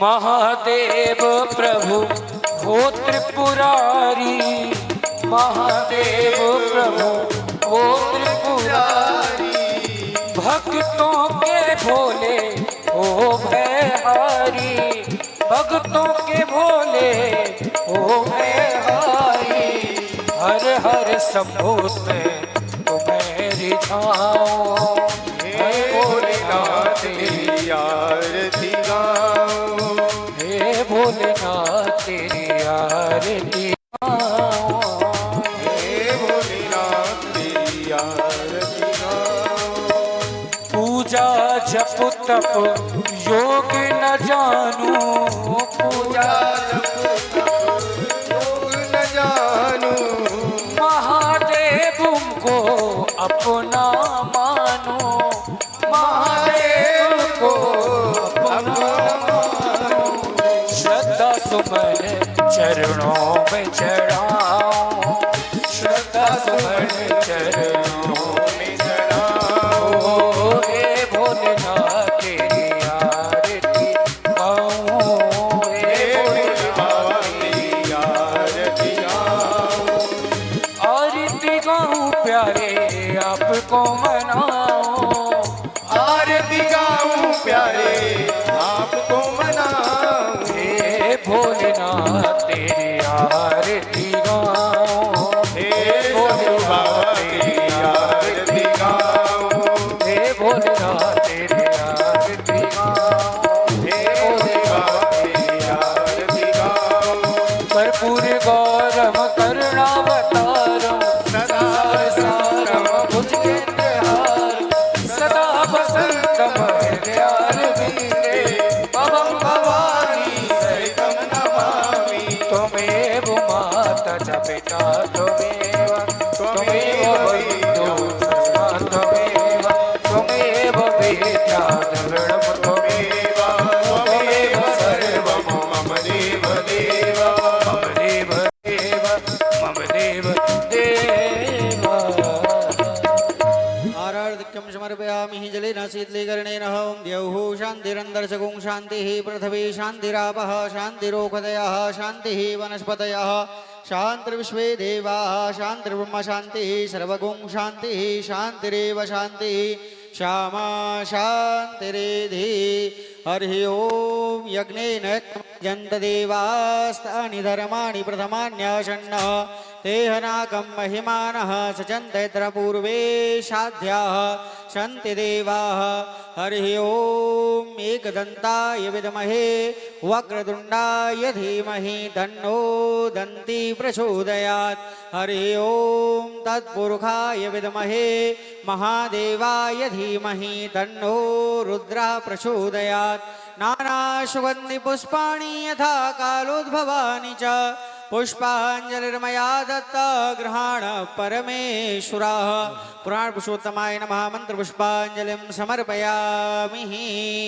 बोले शिव महापुराण की जय हो, गंगेश्वर महादेव की जय हो, भूतेश्वर महादेव की जय हो, काशी विश्वनाथ की जय हो, गंगा मैया की जय हो, यमुना मैया की जय हो, श्याम सदा शिव की जय हो, श्री महादेव की जय हो, बाके बिहारी लाल की जय हो, राधा रानी की जय हो, धर्म की जय हो, अधर्म का प्राणियों में सद्भावना विश्व हो, का कल्याण सत्य हो, सनातन धर्म की जय हो, गौ माता की जय हो, अपने अपने माता पिताओं की जय हो, अपने अपने गुरुजनों की जय हो, जय जय श्री राधे नमः पार्वती पदे हर हर महादेव शंभु। सभी लोग आरती और प्रसाद लेकर के जाएंगे। जय श्री राधे। पहले एक बढ़िया से भजन का आनंद लेंगे। क्यों लेंगे पता है? क्योंकि सुबह से परिक्रमा लग रही है भाई, पूरे उत्तम नगर की घूम के परिक्रमा लगाई, पैरों में दर्द हो गया। उसके बाद में बोले ब्याज जी ने बिठा लिया। अब पता नहीं यहाँ पर ना तो सीधे पैर करने के ना उल्टे पैर करने के, बैठे बैठे पैर अकड़ गए। तो अब आरती हो गई, सब काम हो गए, कथा भी हो गई आज की। अब आनंद लो, बढ़िया नृत्य करते हुए गोविंद के भजन का आनंद लेते हुए एक आपके लिए सूचना और दे दूं। ये महाराज बड़ा ही पावन पर्व चल रहा है, श्रावण का महीना। इस महीने में भगवान भोलेनाथ के प्रति फल हैं, फूल हैं, प्रसाद के कोई भी वस्तु, कोई भी व्यक्ति यहाँ ला करके भोग लगवा करके अगर बंटवाना चाहे तो वो बंटवा सकता है, सब भक्तों को प्रसाद दिलवा सकता है।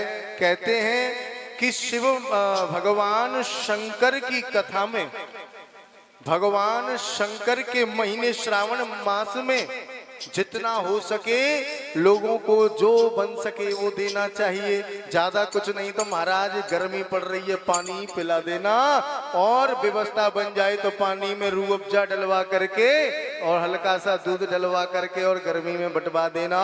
तो महाराज कहते हैं 1,00,000 जन्मों के हमारे पाप खत्म हो जाते हैं।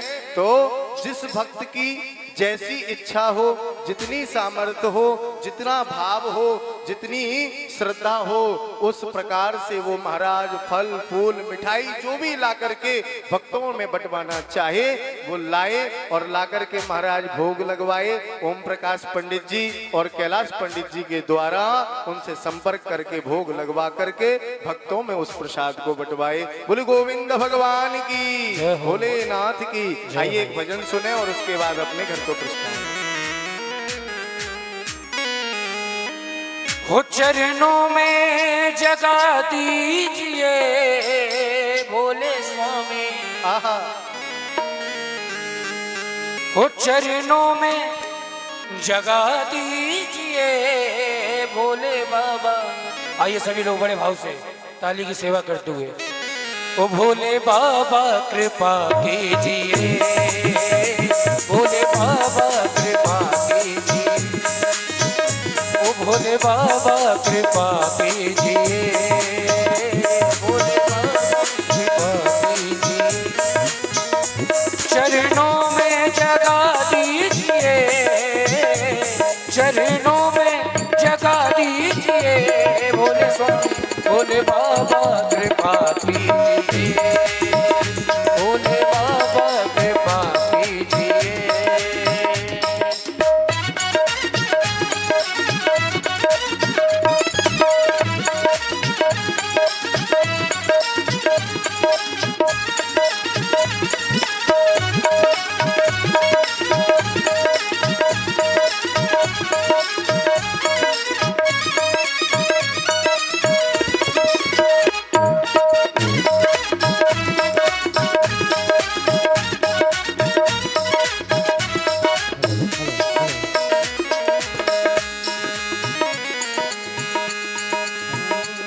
पलकों के सिंहासन पे मैंने तुमको बिठाया है, पलकों के सिंहासन पे मैंने तुमको बिठाया है। इस मन के अंदर ही तेरा द्वार सजाया, इस मन के अंदर ही तेरा द्वार सजाया। आके इसमें रहा कीजिए, आके इसमें रहा कीजिए, ओ भोले बाबा कृपा कीजिए, भोले बाबा कृपा कीजिए, ओ भोले शंकर दया कीजिए।